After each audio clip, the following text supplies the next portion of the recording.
Hello, and welcome to Recent Activity, your new favorite entertainment review podcast that attempts to cover every film, every show, all at once. I am your co-host, Andrew Morgan. With me, as always, is a man who says, try not to die to his kids every night at bedtime, Mr. Shane Beauregard. How are you, sir? I'm doing well, man. I'm doing well. That's a good one.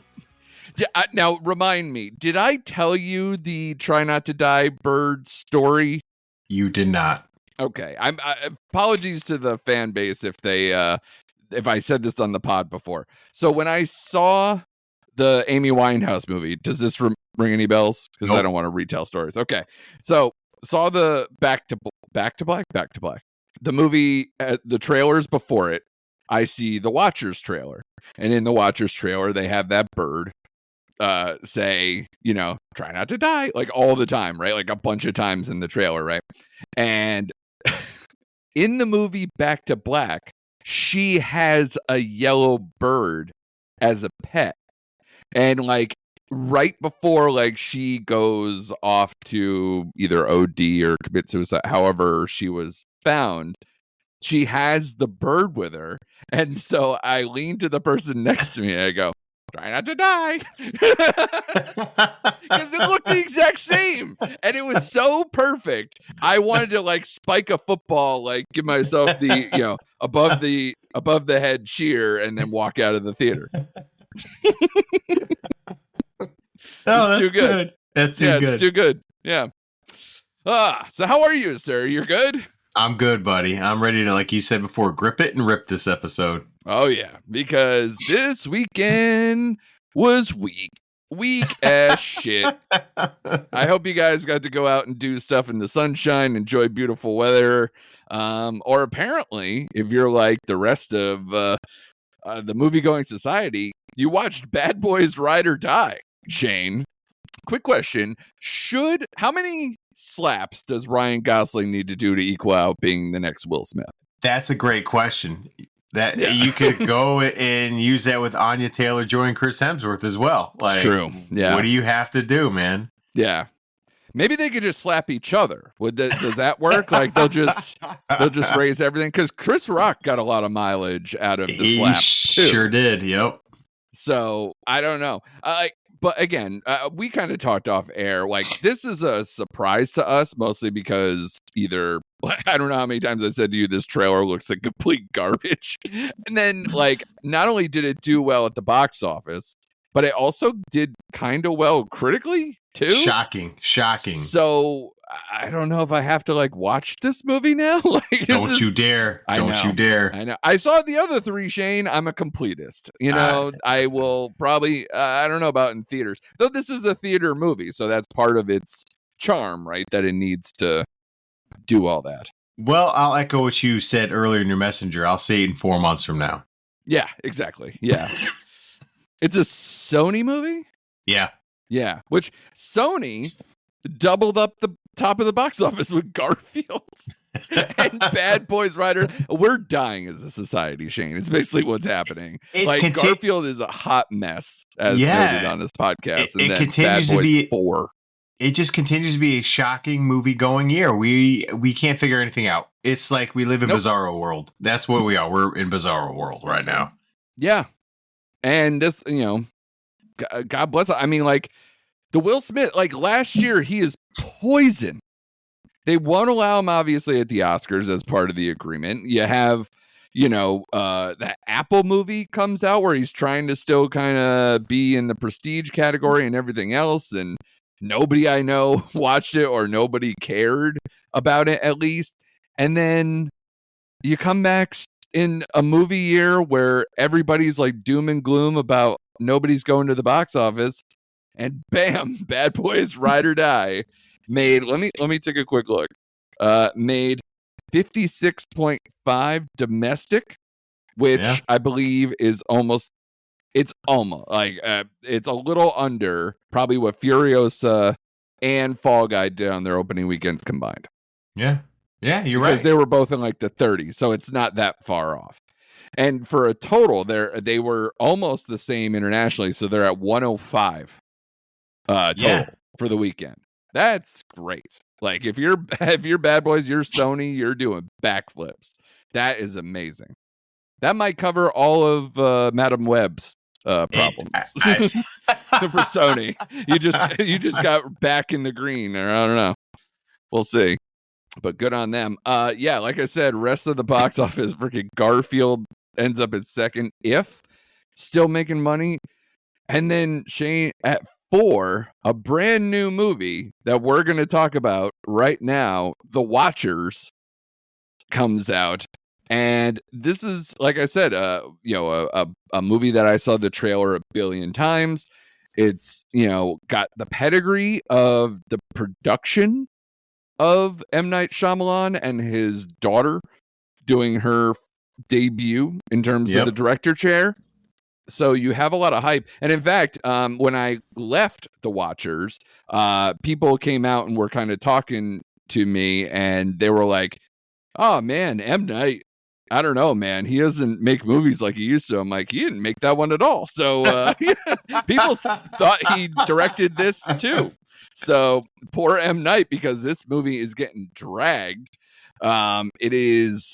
It's got a 48 Metascore, a 5.7 on IMDb. So obviously not a good start. And then obviously hitting it right in the pocket, with only 7 mil domestic, and I think 11 total with international rake as well.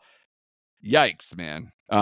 This movie, well, first and foremost, I want to get your take on their box office before we get into the movie itself, because part of me thinks like this is just an oversaturation.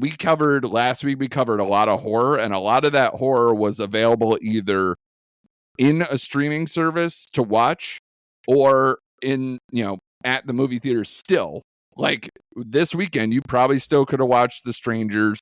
You still probably could have watched In a Violent Nature, and then could have watched First Omen at home, or had a plethora of other, PVOD options. Do you think this just came at the wrong time? Like they should have delayed it? Or is there just so much horror? Because I think we have another one, 2 weeks from now? A week and a half from now with The Exorcism.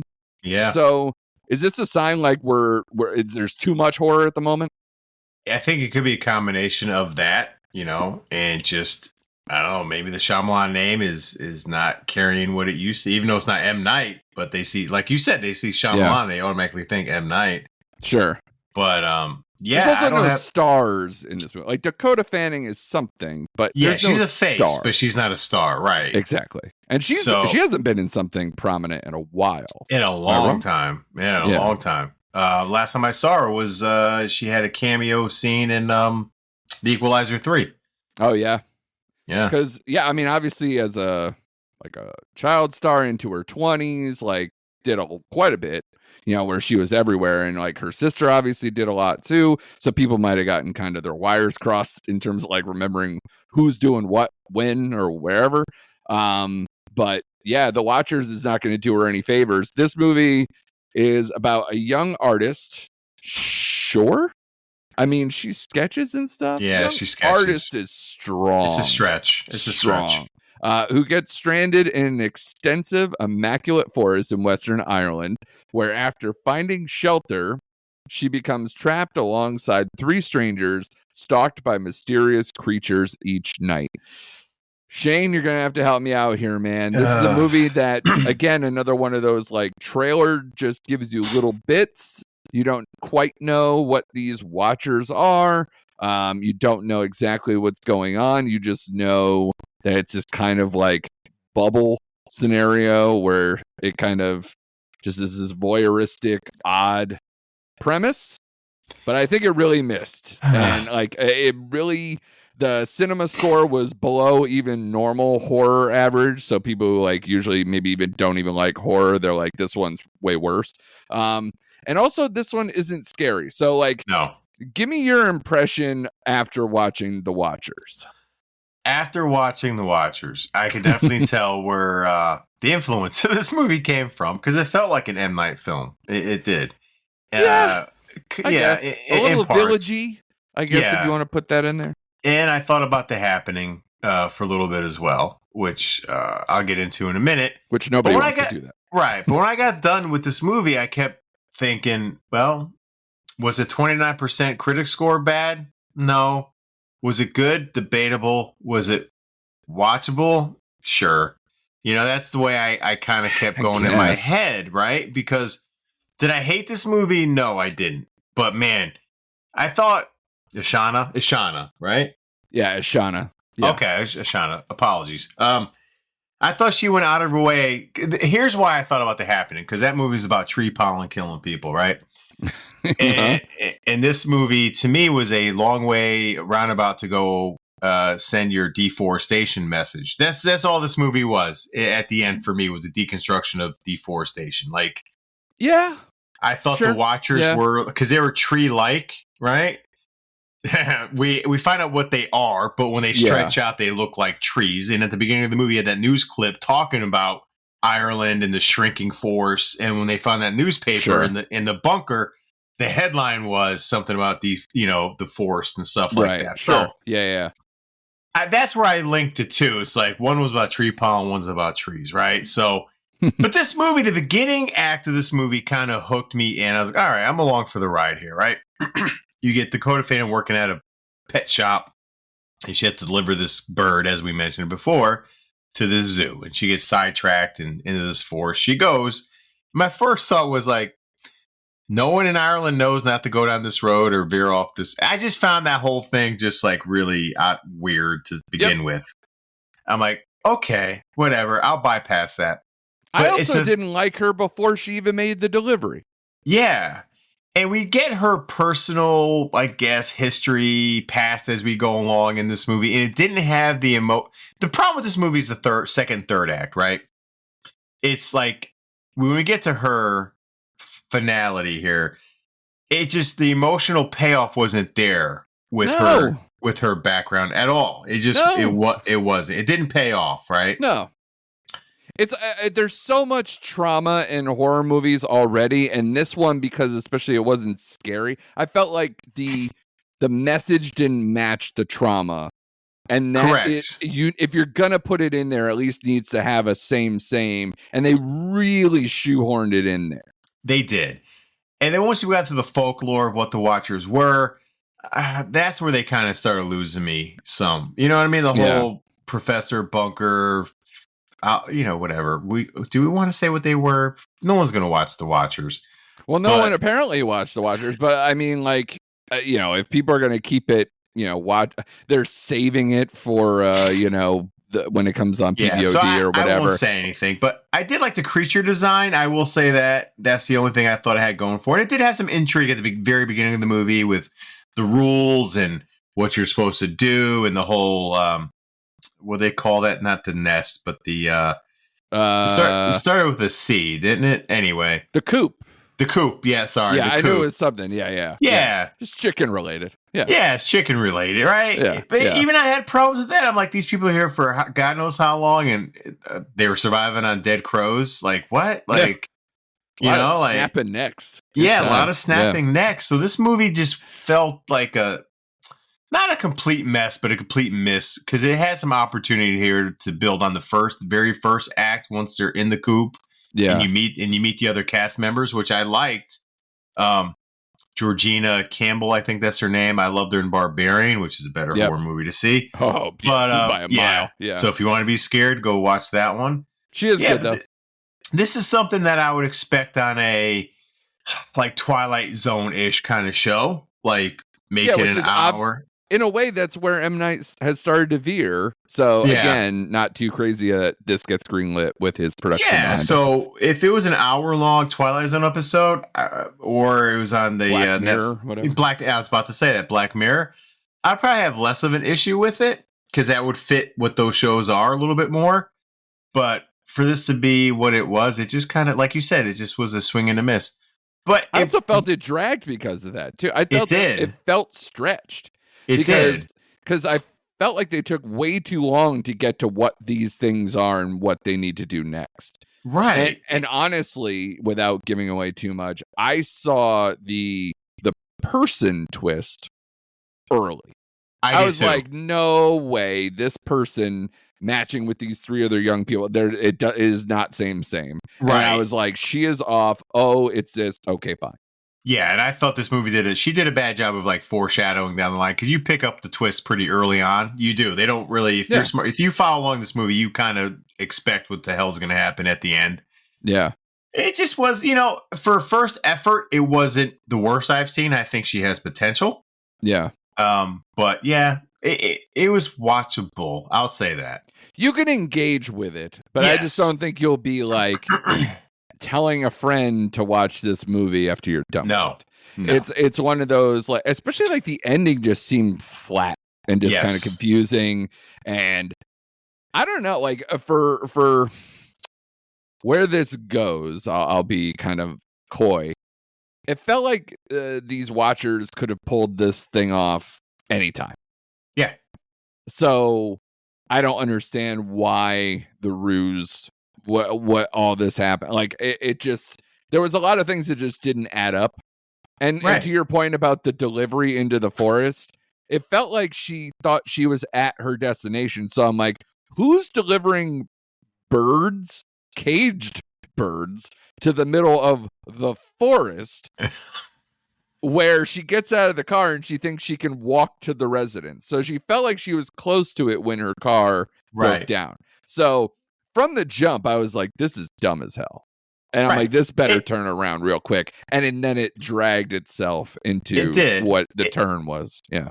And just another nitpick, we see the station where all the missing people are. Yeah. So who decides who gets saved in the coop and who doesn't? What happened to like those 50 missing people? Like what? Like just you get randomly saved by the old lady? Like what? I honestly don't know. Yeah. And for what her abilities and everything, it goes. Again, it's really hard not to spoil this movie, but Jesus Christ, like it feels like she could do anything she wants. So why the ruse? Why the trouble? Why everything? Like, I know it's supposed to be part science experiment, whatever. Fine. Yeah, sure. So I don't know.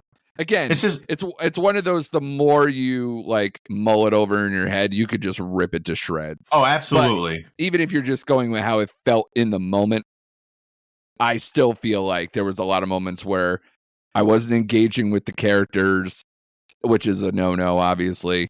The only person you got to kind of keep your eye on really is, the older woman and Dakota Fanning. And the shoehorn, like I said, of her backstory, I felt nothing. Yeah, I was like, who cares? Yeah. I was like, your trauma doesn't equal this. We mentioned that. But like, I don't know.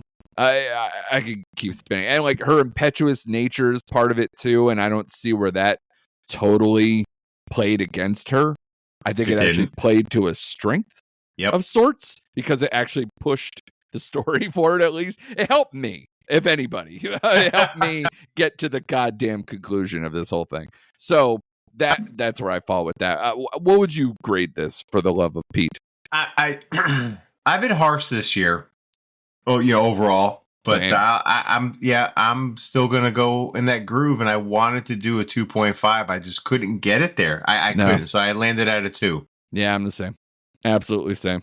It's a forgettable movie. I will not think about it unless I want to make birds trying to tell you not to die references, because that will stick with me more than whatever the hell they were trying to sell. So good on you for that.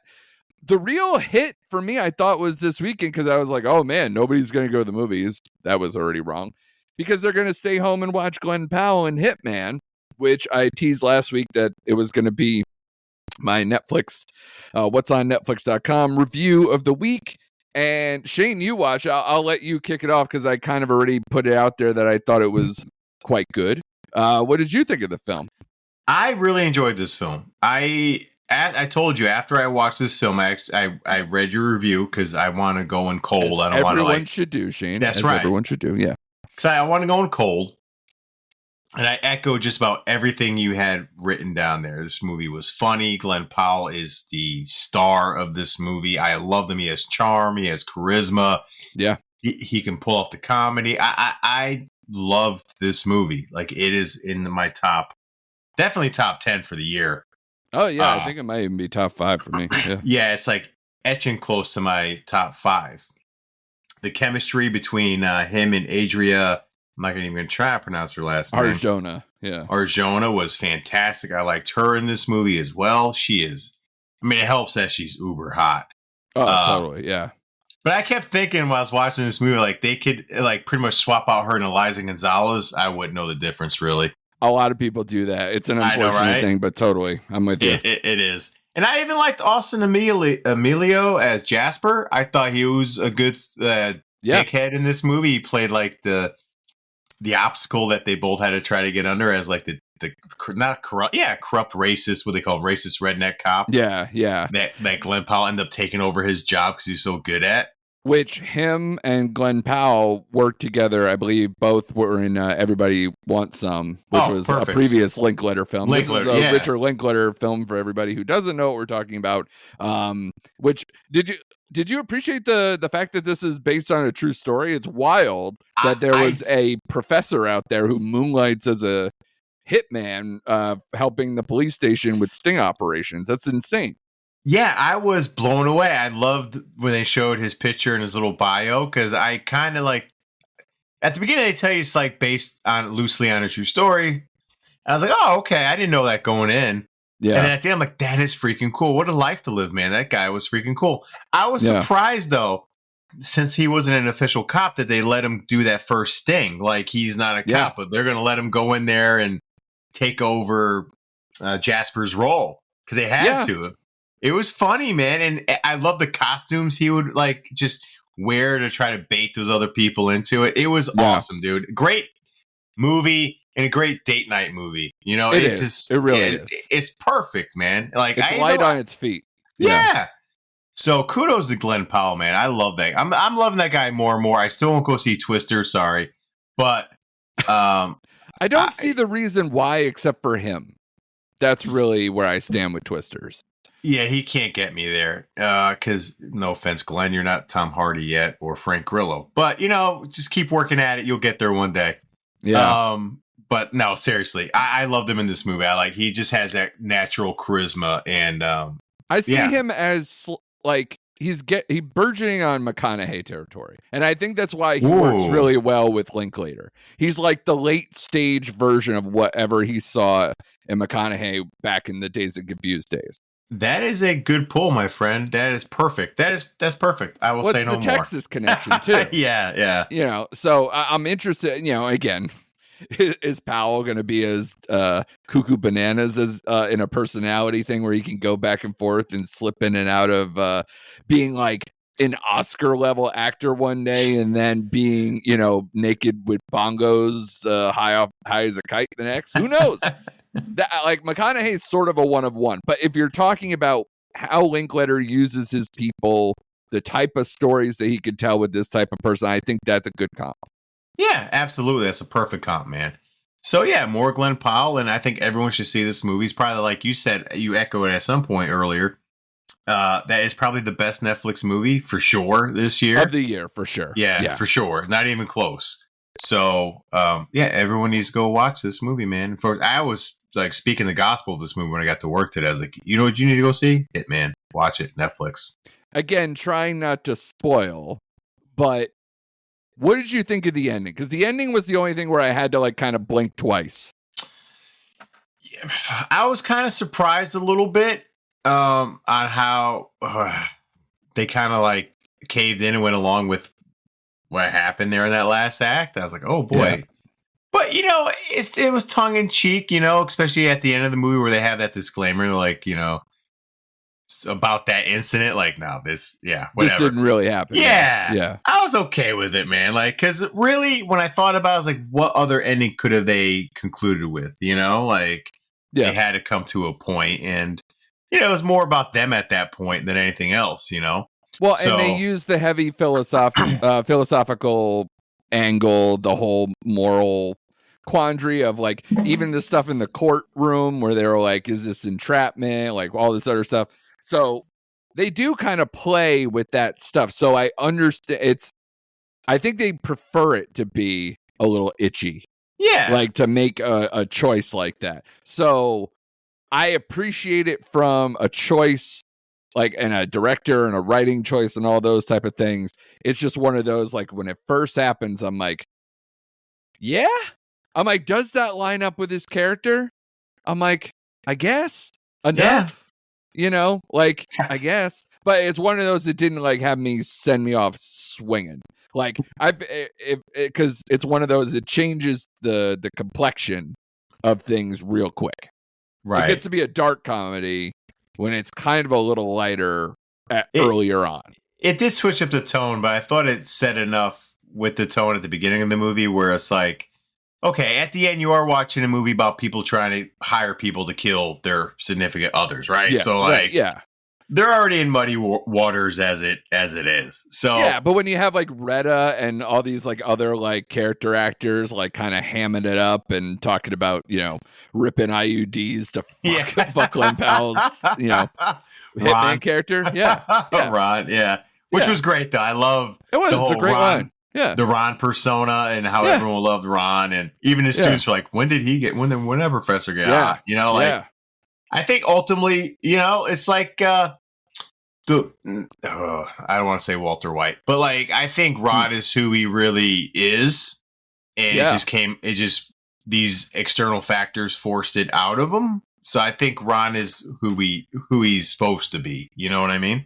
Yeah, and it's a nice little lesson on the id, the super ego, and the ego, the battle of who we are as people, that whole thing. It's amazing how heady it gets or attempts to get while you're trying to do kind of like if this movie's in the 90s and it's not Linklater, or if it's now and it's not Linklater, this movie's a very different movie, I think. It is. But I like the scenes where he's teaching the class and still doing all that stuff. I thought that kept him. Yeah, I thought it was great. I didn't mean. Yeah, I use Walt from Breaking Bad because people say, oh, he really was the other character. He wasn't the guy we see at the beginning. So sure, that's the only comparison I have with those two characters, because one was pure one was pure evil and this guy was nice. So yeah, man, I'm probably watch this. I'll probably watch this movie several times over the course of the next probably month or so. Just check it out again because it is very rewatchable. Very. In my opinion. So I thought the supporting cast, like you said, was very good. I want to see I haven't seen the Netflix returns yet, but I can't imagine that this movie didn't do well on the platform. Oh, it just seems built for Netflix. I mean, last time I checked too, it was like 97 critic with a 95 audience score, man. Yeah. So it's like both right there. So kudos for Netflix on this one, man. More Glen Powell, man, outside of Twisters.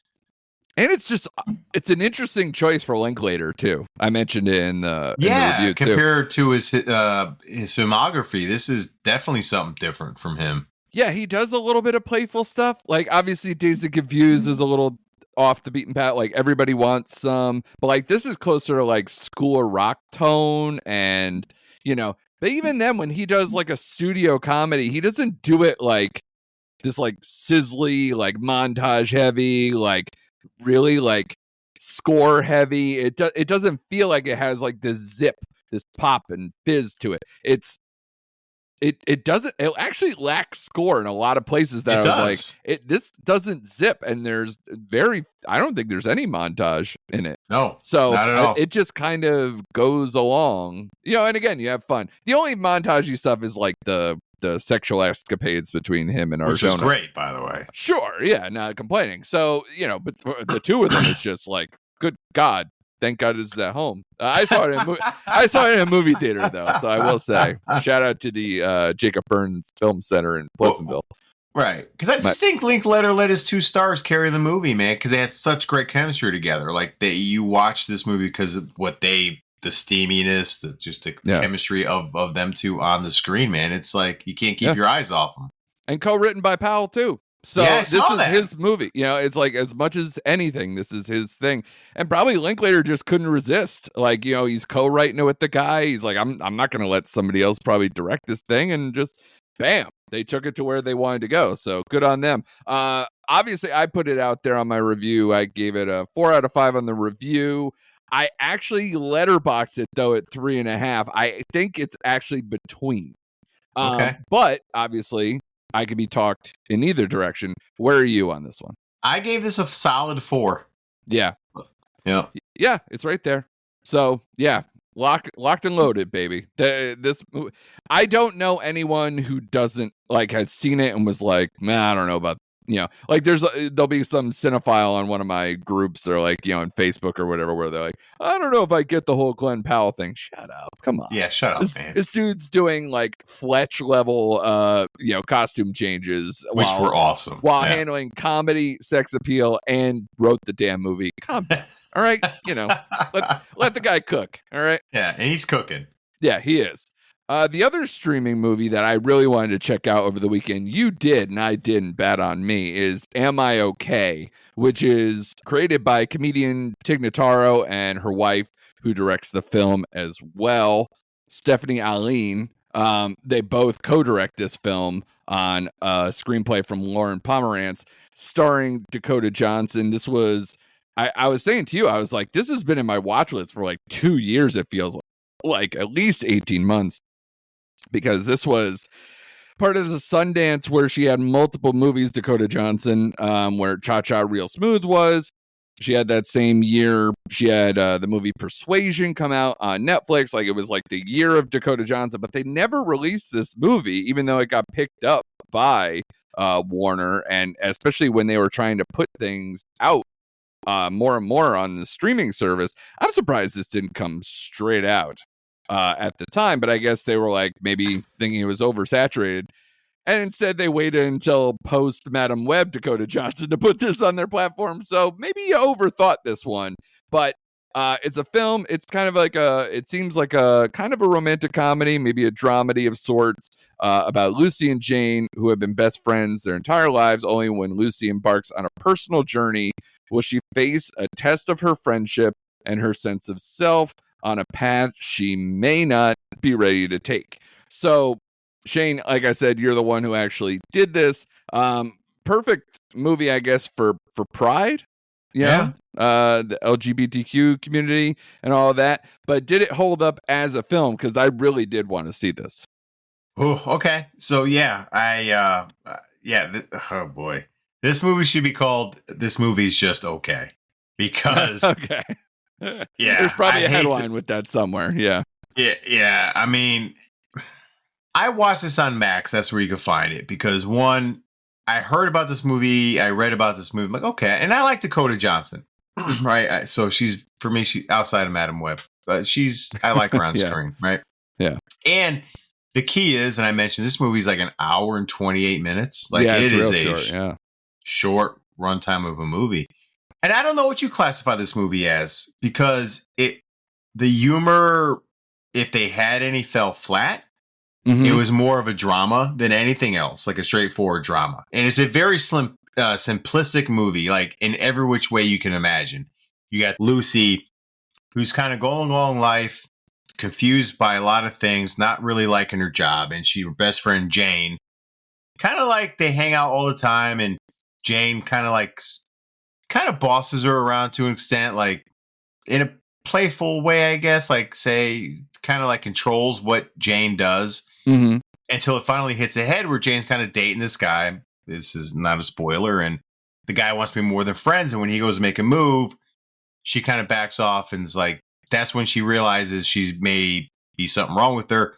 And she goes through a very early midlife crisis because she mentioned she's 32 and she should have figured this stuff out earlier in life. So she spends most of the movie trying to figure out her next move and should she be dating girls and going on the scene. And Jane's like pushing her to do it. And Jane's like, she'll say yes to everything, where like Lucy's like afraid to take that next step and she's more of an introvert.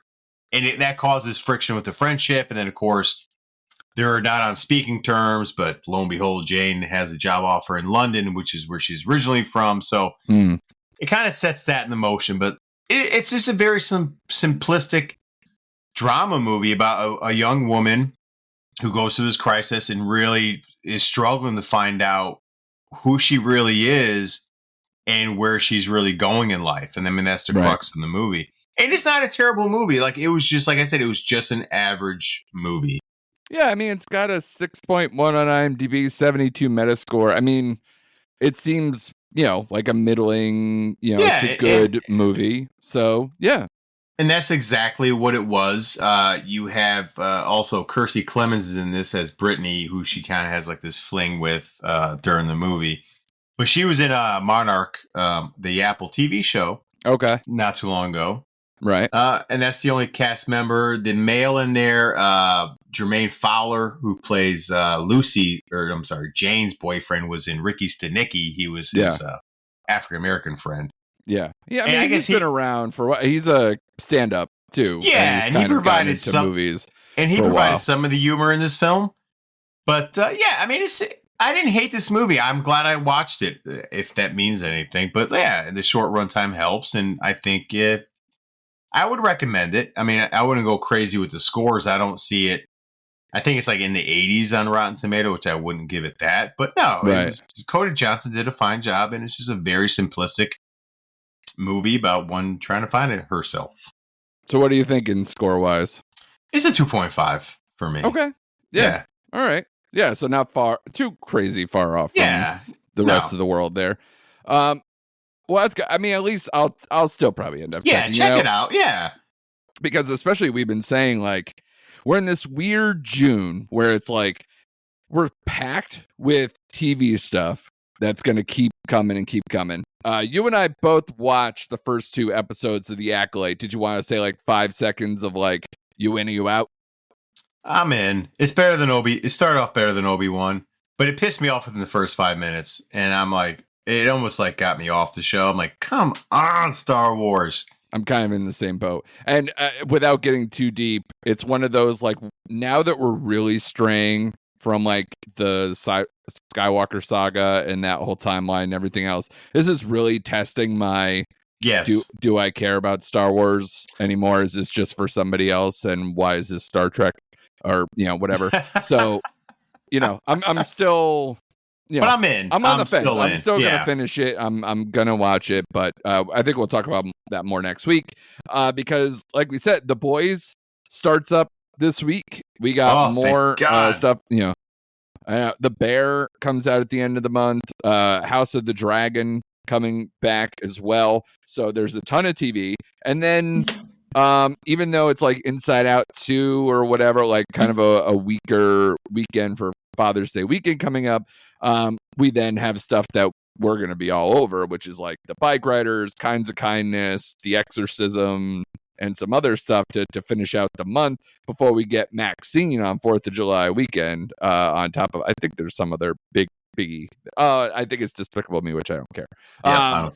So hopefully we'll have more on the movie front to poke a little bit more into our top 5s, because right now, I don't know, I'm feeling pretty settled. I'm interested to see if something's going to blow my mind in the next few weeks before we probably do a mid-year check-in for TV and movies. So good on you. We'll talk about, like I said, more Acolyte, more TV stuff next week. Yes, Shane. Yeah. Sidebar. Sorry to interrupt your flow. No, you're good. Yeah. But also this weekend, Apple TV is dropping Presumed Innocent with Jake Gyllenhaal. And I hear it's good. Yeah. Yes, which I'm going to check out. So that gives you another TV show to check out this weekend. Sorry. And go watch the Harrison Ford movie because it's also good. So like it's another one of those, take a movie and then make it into a mini series kind of a thing. Didn't they do that with what was that Oscar Isaac show that they did? It was him and Chastain, right? That was yes. The married couple, right? Yeah. That was that was a hard watch. Yeah. Well, again, that was a movie I think they adapted to a miniseries, so it might keep happening. And then didn't they do the Mosquito Coast or something on Apple too, which was also Harrison Ford? They're just picking apart Harrison Ford, poor bastard. Can we get Shrinking back in the air? How about that? We'll get the real Harrison Ford. Please stand up. So yeah. Like I said, be sure to tell a friend, subscribe, be sure to check us out on the socials at Recent Act Pod, and be sure to come back next week or sometime like that, because Shane's got a little vacation time, so we will try to get our 100th episode out next time when you hear us. So be sure to come back for more recent activity.